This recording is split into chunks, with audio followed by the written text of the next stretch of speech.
Bonjour les parents. Aujourd'hui, je vais vous proposer une astuce pour diminuer la rivalité entre vos enfants.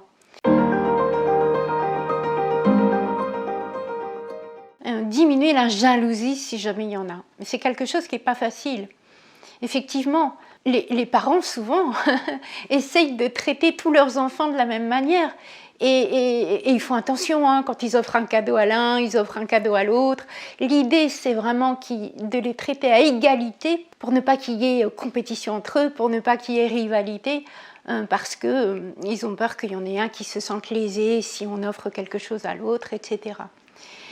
Et du coup, il y a quand même rivalité entre les enfants, on les voit se batailler. Alors ça peut être entre garçons, mais j'ai vu aussi souvent rivalité filles-garçons. Ça se fait très bien aussi. Rivalité filles-filles, voilà. Mais on penserait qu'il y a plusieurs rivalités entre les enfants qui se ressemblent. Garçon, fille, ou un âge similaire. Eh bien, pas du tout. C'est pas comme ça que ça marche. Et je dirais même que c'est à l'envers. C'est contre-intuitif ce que je vais vous dire, parce que la recette pour qu'il n'y ait pas de rivalité entre les enfants, c'est justement de ne pas les traiter de la même manière. Ça me paraît très important. Alors là, vous allez vous dire, mais qu'est-ce qu'elle nous raconte ? Eh bien, je vais vous expliquer. Imaginons que vous avez deux enfants, qu'il y en a un qui a 7 ans et un qui a 10 ans. Et vous faites attention à bien les traiter de la même manière pour qu'il n'y ait pas rivalité. Sauf qu'en fait, en faisant ça, vous les amalgamez l'un à l'autre, vous les considérez exactement pareils, alors qu'ils ne sont pas pareils. Je vais faire exprès. Le garçon a 10 ans, la fille a 7 ans. J'ai vu ça, grosse rivalité entre tous les deux. Et pourtant, les parents font tout ce qu'ils peuvent pour les traiter à égalité. Sauf qu'un garçon de 10 ans, c'est pas du tout la même chose qu'une fille de 7 ans. Et au contraire, on va bien marquer la différence pour respecter leur individualité. C'est un peu ça, en fait. C'est que si on fait tout pareil pour tous les enfants, il n'y a plus d'individus, il n'y a plus d'individualité, et eux ne se sentent pas reconnus pour ce qu'ils sont. Donc ils font quoi ? Ils bataillent pour être reconnus. À qui courra le plus vite, ou à qui aura le plus de bisous de maman, ou je ne sais quoi, enfin, ça fonctionne là-dessus. Et donc, notre garçon de 10 ans, notre fille de 7 ans, on va bien marquer les différences dans la distribution des droits et des devoirs, entre guillemets. Par exemple, un enfant de 10 ans n'éteint pas la lumière à la même heure ou ne va pas dans sa chambre se coucher à la même heure qu'une fille de 7 ans. Et quand je dis ça, beaucoup de parents me disent « Ah, mais moi, ils vont tous au lit à la même heure. » Bah ouais, mais non. Quand on a 10 ans, on ne se couche pas pareil que quand on a 7 ans, puis quand on en aura 15 non plus. Donc, on va échelonner les choses en fonction de l'âge. Et on va bien montrer que selon l'âge, on n'a pas les mêmes obligations. Je vais en reparler, mais c'est l'histoire de participer aux tâches collectives. On n'a pas les mêmes obligations et on n'a pas les mêmes droits. Quand on a 10 ans, on ne joue pas dehors avec les copains jusqu'à la même heure que quand on en a 7. Voilà. Et quand on en aura 15, ce sera encore très différent. C'est tout ça. Et donc, à chaque anniversaire, chaque année, à chaque anniversaire, on va monter en droit sur les horaires, sur le temps libre, sur l'indépendance. Et chaque année, on va être un peu plus indépendant. Donc, les petits rouspètes, mais c'est normal. Les petits rouspètes, parce qu'ils n'ont pas les mêmes droits que les grands. Eh ben oui. Le 10 ans, il a le droit de rester jouer dehors avec ses amis jusqu'à 19h. La petite, elle rouspète parce qu'elle n'a pas le droit d'y aller du tout. Il faut qu'elle soit tout près de la maison avec ses copines. Et elle râle. Eh ben oui, eh ben c'est normal.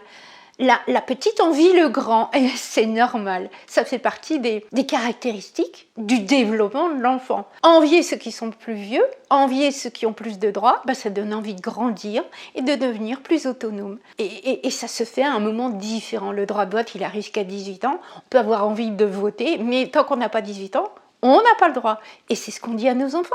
Tu voteras quand tu auras 18 ans. Donc, on sait très bien que tout ça, ça fonctionne avec l'âge. Donc ça, c'est pour les privilèges, les droits. Et puis, par rapport à la participation aux tâches de la communauté, c'est-à-dire aux tâches collectives, eh bien, c'est la même chose. Je n'aime pas, ça c'est Pascaline qui parle, quand un enfant de 10 ans et une fille de 7 ans mettent la table, par exemple, alternativement, c'est chacun leur tour. Eh bien non. Mettre la table, c'est une tâche qui est facile, donc on peut la donner tout le temps à la 7 ans. Et le 10 ans, on va lui faire des choses plus compliquées, qui sont relatives à sa force physique, c'est un garçon de 10 ans, et puis à son âge. Il y a des choses qui sont faciles, on les réserve aux petits. Et les grands, ils vont s'occuper de choses qui sont plus difficiles, plus compliquées, et qui demandent plus de réflexion, et plus d'intelligence. Et c'est comme ça qu'on va valoriser nos enfants, c'est comme ça qu'on va les faire grandir, et c'est comme ça qu'on va les différencier. Si vous avez, je me rappelle d'un papa qui avait assisté à un conflit incroyable entre ces deux garçons, puisqu'il avait demandé un service en disant « les garçons, vous allez m'aider ». Sauf qu'ils ont 2 ans ou 3 ans de différence. Et quand il a dit ça, mais il y a eu un conflit entre ces deux garçons.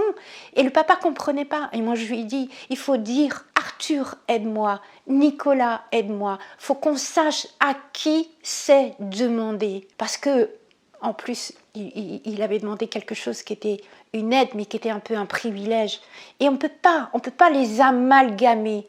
On dit souvent les garçons, les filles, les enfants. Mais quand on fait ça, on les amalgame. Il y a certaines choses, c'est pas grave, on peut le faire. De toute façon, c'est dans le langage. Mais sur des choses précises, on va nommer à qui on demande quoi. Et on va faire la différence entre les enfants. Et même, je vous suggérerais que quand vous offrez un cadeau à l'un, une nouvelle paire de chaussures, eh ben l'autre n'a rien. Il aura une nouvelle paire de chaussures quand ce sera l'heure. Il peut envier son frère, mais on lui répond bah, tu auras des nouvelles chaussures quand tu auras besoin de nouvelles chaussures. Et c'est tout.